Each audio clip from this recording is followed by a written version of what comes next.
हाँ जी, अब करवा रहा हूँ मैं क्वेश्चन नंबर 13। क्वेश्चन नंबर 13 कर लेते हैं। क्वेश्चन नंबर 13 क्या है वो एक बार देखें सभी। पहले मैं स्टेटमेंट लिखता हूँ फिर सोल्व करते हैं इसको, ठीक है। 1 plus A square minus B square 2ab minus 2b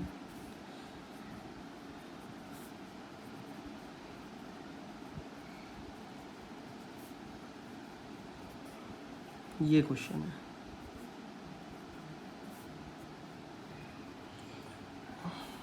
ठीक है, इसको इक्वल प्रूव करना है हमें 1 plus A square plus B square के होल क्यूब के, ठीक है। इसके इक्वल हमें प्रूव करना है इसको। तो प्रूव कैसे करें वो देख लेते हैं।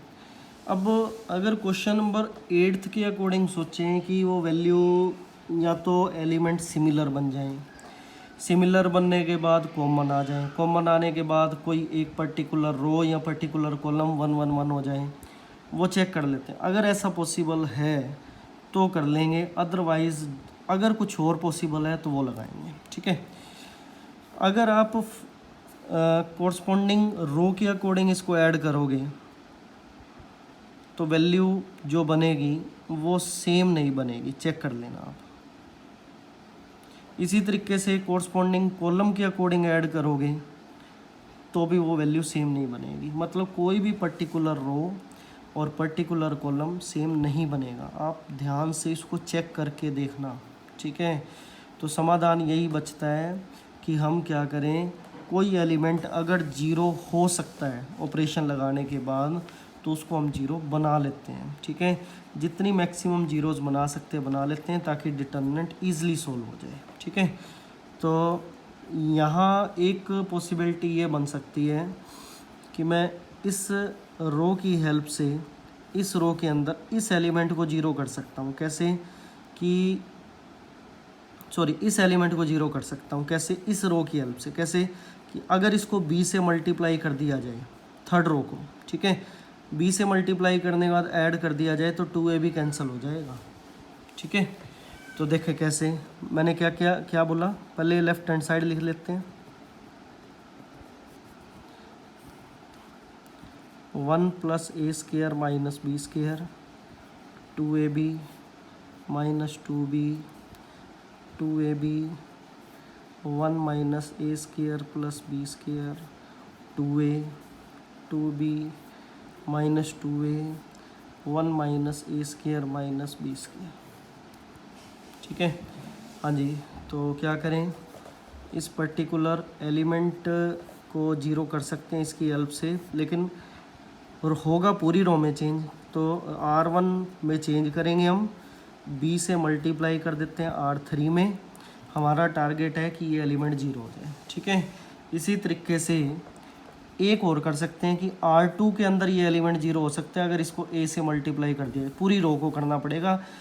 स्टूडेंट ये मिस्टेक ना कर बैठें कि इसी एलिमेंट को मल्टीप्लाई करके इसमें सब्ट्रैक्ट कर दे, बाकियों को एज इट इज़, ऐसा नहीं करना, ठीक है। तो R2 में चेंज करना है, ठीक है, R2 माइनस AR3, ठीक है। लो जी सोल्व करते हैं। फर्स्ट रो के अंदर चेंज करेंगे, ठीक है, इसको b से मल्टीप्लाई करके, इसको b से मल्टीप्लाई किया ये बन जाएगा 2b स्क्र, फिर इसमें ऐड करना है तो वैल्यू बनेगी 1 plus A square plus B square. इसी तरीके से ये इसमें से माइनस होगा 0 क्योंकि इसको b से मल्टीप्लाई कर देंगे तो ये 2ab हो जाएगा, माइनस का और प्लस कैंसिल हो जाएंगे, ठीक है। ऐसे ही फिर इसको a से मल्टीप्लाई करके b से मल्टीप्लाई करके इसमें सब्ट्रैक्ट करेंगे तो वैल्यू कुछ ऐसी बनेगी minus b minus A square b minus B cube, ठीक है। ऐसी फिर सेकेंड रो में चेंज करना है, थर्ड रो में माइनस ए से मल्टीप्लाई करके तो ये वैल्यू बन जाएगी 0। डायरेक्ट लिख रहा हूँ क्वेश्चन, मतलब ये रो को सोल्व करके देखना। लो जी, ठीक है, third row as it is. थोड़ा मैं ईजिली करके लिख रहा हूँ ताकि पता लगे कैसे, देखना।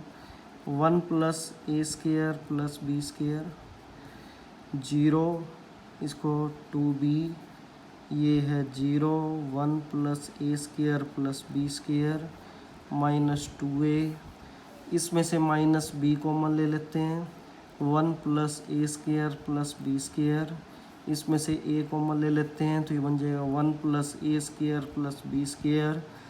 इसी तरीके से ठीक है, इसी तरीके से ये बन जाएगा 1 माइनस, ये तो एज इट इज़ ही पड़ा है। ठीक है, लो जी, इस रो में से 1 plus A square plus B square common आ गया फर्स्ट रो में से, ऐसी सेकंड रो में से भी first 1 plus A square plus B square common आ गया। ठीक है, तो कॉमन ले लेते हैं, क्या वैल्यू बची, 1 plus A square plus B square first row में से कॉमन आया एक बार, तो ये एक बार ये हर एक रो में से अलग अलग कॉमन आएगा।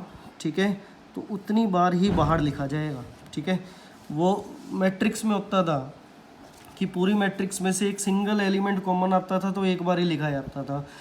डिटर्मिनेंट में क्या होगा कि अगर एक पर्टिकुलर रो में से एलिमेंट कॉमन निकाल रहे हैं, सेकंड रो में से अलग कॉमन निकाल रहे हैं, तो थर्ड रो में से अलग कॉमन निकाल रहे हैं, तो वो तीनों अलग अलग ही लिखे जाएंगे प्रोडक्ट में। ठीक है, क्या वैल्यू आई, 1 0 माइनस बी 0 1, ये हो गया a। ठीक है, similarly 2b minus 2a 1 minus A square minus B square.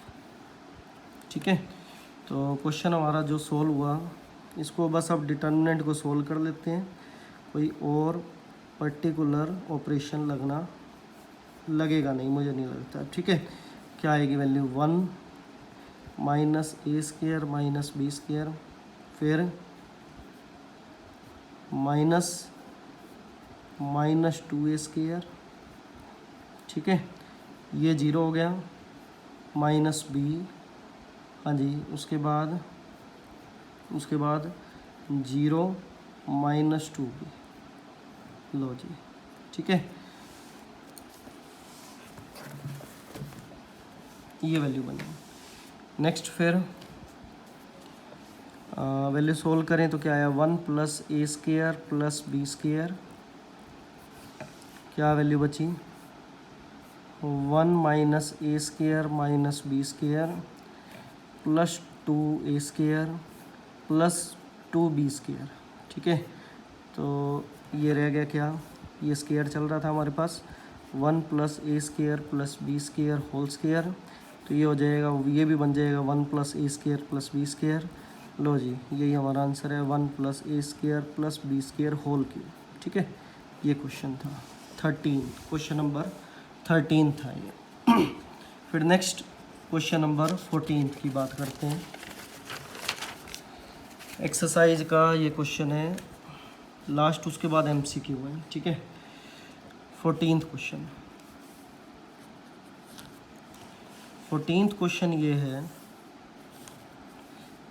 A square plus 1 AB AC AB CA CB C स्केयर plus 1 which is equal to 1 plus A square plus B square plus C square. Question थोड़ा different है। ठीक है, तो थोड़ा differently solve करना पड़ेगा इसको। ठीक है, लेफ्ट हैंड साइड को सोल्व करें। एक काम करते हैं, पहले इसमें से मैं ए कॉमन ले रहा हूँ, इसमें से बी और इसमें से सी कॉमन ले रहा हूँ। ठीक है, क्वेश्चन को इजी बनाने के लिए वेरिएबल कम हो जाएंगे थोड़े से। फर्स्ट रो में से मैंने क्या बोला, ए, सेकंड रो में से बी, थर्ड रो में से सी। ठीक है, तो बताया था मैंने डिटर्मिनेंट में ये अलग अलग कॉमन आ सकते हैं ऐसे। ठीक है, ये कुछ ऐसा बचेगा, ये ऐसा बचेगा, ये एलिमेंट में सी रह जाएगा। इसी तरीके से इसमें से बी, ये ए, ये बच गया बी प्लस 1/b, ये रह गया सी। इसी तरीके से सी, यहाँ भी सी कॉमन लिया था ना, तो रह गया ए। ठीक है, ये रह गया बी और ये रह गया c plus 1/c। Right hand side का तो हमें प्रूव करना है। ठीक है, अब जो एलिमेंट 0 हो सकते हैं उन्हें 0 कर लेते हैं, इसकी हेल्प से इसको 0 कर सकते हैं। तो क्या करें, R3 में से R2 को माइनस करें तो वैल्यू 0 बन सकती है। तो क्या आएगा, ABC A plus 1/a b c a b plus 1/b c, ये हो जाएगा 0, ये वैल्यू क्या बन जाएगी b, और ये बन गया R3 में से मैंने क्या किया था, R2 को माइनस किया था, तो ये बन गया -1/b, ठीक है, और ये बन गया 1/c, ठीक है। b से 20 में कैंसिल हो जाएगा ना, माइनस का 1/b रह जाएगा, ठीक है। अब इसकी हेल्प से इसको 0 कर लेते हैं, ठीक है। तो R2 में से R1 को माइनस कर देते हैं, ठीक है। क्या वैल्यू रहेगी ABC, तो वैल्यू क्या बचेगी, हमें सेकंड रो के अंदर चेंज करना है ना, तो फर्स्ट और थर्ड रो तो एज इट इज़ लिखी जाएगी, ठीक है।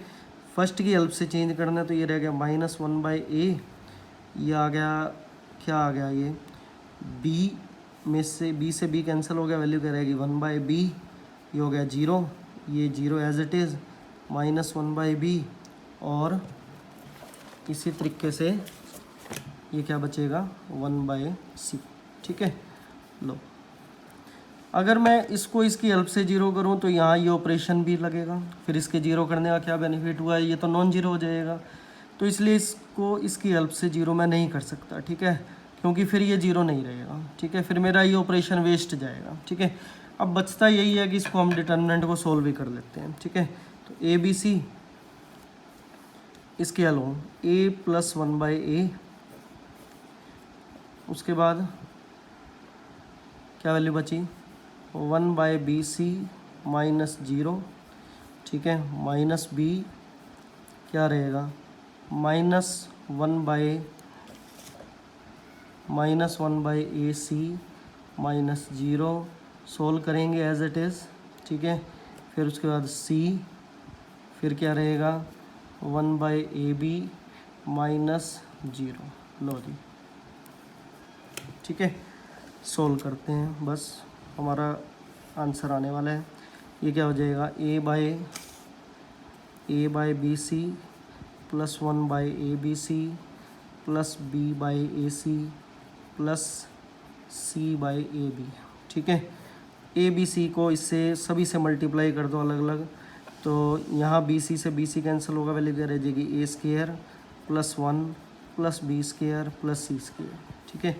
बस ये हमारा आंसर था, ये क्वेश्चन नंबर 14 था, ठीक है।